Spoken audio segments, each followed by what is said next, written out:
Bonjour Monsieur Grégoire. Bonjour Lionel. Vous êtes donc l'architecte en charge du projet de ce fameux skatepark de Kourou, tant attendu. Est-ce que vous pouvez nous parler de ce projet, combien il a coûté, combien de temps il devra durer à partir d'aujourd'hui, donc cette première pierre? Alors juste pour préciser une chose, je suis le représentant de l'équipe, donc les vrais architectes sont à Marseille, c'est eux qui ont dessiné le projet. Moi je suis l'architecte paysagiste, donc celui qui aménage est responsable de l'équipe. Voilà, donc le projet a un budget de 600 000 €.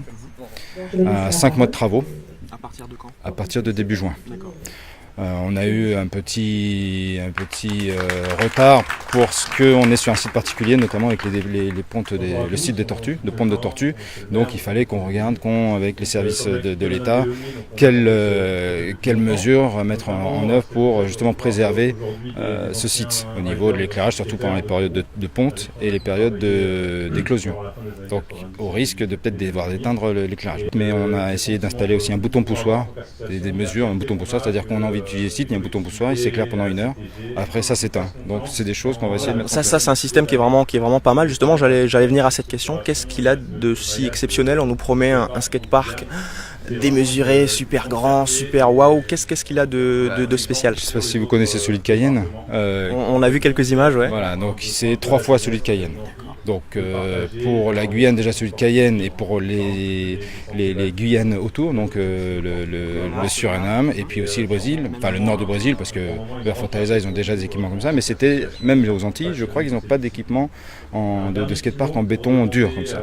Donc c'est déjà exceptionnel, en plus par sa taille et puis par son dessin, parce qu'on a quand même des courbes qui vont venir à 2 mètres avec des bols, avec des spines. Bon moi j'en pratique BMX donc je suis aussi parti pris, ouais, c'est ça. Donc c'est assez, oui, c'est un beau projet. Et d'autant plus qu'il est sur un site magnifique. Donc on vient et sur la plage et faire du skate, c'est vraiment la Californie, quoi. Bonjour Monsieur le maire. Bonjour. Nous venons donc d'assister à l'instant, il y a quelques secondes, à la pose de la première pierre de ce fameux skatepark. Un soulagement Monsieur le maire? Oui, effectivement, un soulagement, puisque c'est un projet maintenant de pas loin d'1 an. On s'était beaucoup battu pour la réalisation de ce projet. Et aujourd'hui, voilà, donc c'est la pose de la première pierre. Ça veut dire que le chantier commence enfin. Ce ne sont pas des promesses de campagne, nous sommes vraiment sur la réalisation d'un vrai projet qui doit avoisiner 600 000 €.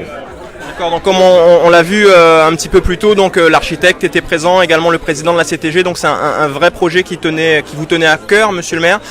Qu'est-ce que ça va donner concrètement dans quelques mois pour avoir sortir un grand skatepark digne peut-être d'un skatepark national?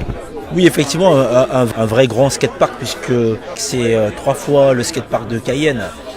C'est l'un des plus grands, voire le plus grand skatepark de la Caraïbe. Donc ça veut dire que là on part vraiment sur un gros projet. Ce qu'il faut savoir que derrière ce projet de skatepark, il y a aussi le volet aménagement de l'ensemble de la cocoterie, parce que ça c'est une première partie. Il y a ensuite l'aménagement du terrain de jeu qui est juste à côté. Et puis après l'aménagement de l'ensemble du terrain, c'est un projet environ 6 millions €. C'est un projet énorme, avec tout ce qui est normes environnementales bien entendu. Vous avez entendu parler donc de la protection par rapport à la lumière, l'éclairage pour les tortues. Mais tout ça, il y a un vrai gros projet d'aménagement comme on l'avait annoncé donc en 2014 quand on était parti aux élections municipales. C'est-à-dire que Kourou se tourne, ça y est, Kourou se tourne vers la mer. Vous avez vu Kourou, c'est une ville, il n'y a pas de centre-ville vraiment. Là on se tourne vers la mer, je pense que la solution elle est là, la réponse elle est là. Tourner vers la mer, il y a aussi l'autre vue du côté de Guatemala. C'est vraiment cette chance que nous avons autour donc, de la mer. C'est important. Et puis les jeunes de Kourou ont besoin de ça. Les terrains de basket seront repris, c'est 10 plateaux sportifs qui seront repris avec l'ancien contrat territorial de la région. C'est plusieurs opérations lancées, c'est 2 nouveaux plateaux, Cabalou y compris aussi dedans. Des terrains de muscu en plein air aussi derrière l'école de musique. Là on parle donc déjà d'un projet pour le workout, c'est ça, pour ces jeunes. Donc vraiment ça y est, on est sur l'année du sport, on avait annoncé l'année du sport, on est parti, c'est parti. On est plus starting block, on est parti. Salut Thomas. Salut Lionel, ça va? Ça va, merci. Donc toi tu es le président de l'association Smooth Team Guyane, donc une association de riders. Et il me semble que tu dois être l'un des plus contents aujourd'hui. Ouais c'est ça, ouais. On est très content d'être là, donc c'est vrai que ça fait longtemps qu'on attend ça. L'association, donc elle date pas de hier, ça fait déjà 3 ans et demi. Donc avant on avait la structure au stade Bois-Chaudat qui a malheureusement été détruite et depuis rien, donc là on est vraiment content d'avoir ça, quoi. Donc voilà, donc je pense que vous allez investir les lieux dès qu'ils seront dispo. Donc normalement c'est en novembre.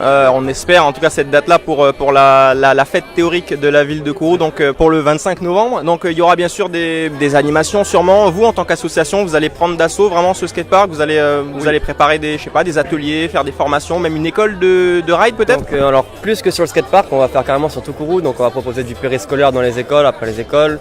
J'espère qu'on va pouvoir proposer des centres de loisirs aussi sportifs. Et sur le skatepark même, donc oui, comme à Cayenne, il y aura des cours donc de patinage pour apprendre le roller, mais aussi des spécialisations donc sur les figures, sur du roller slalom, etc. Donc ouais, il y aura vraiment un grand panel d'activités sur ce spot. C'est une bonne nouvelle pour les riders kouroussiens.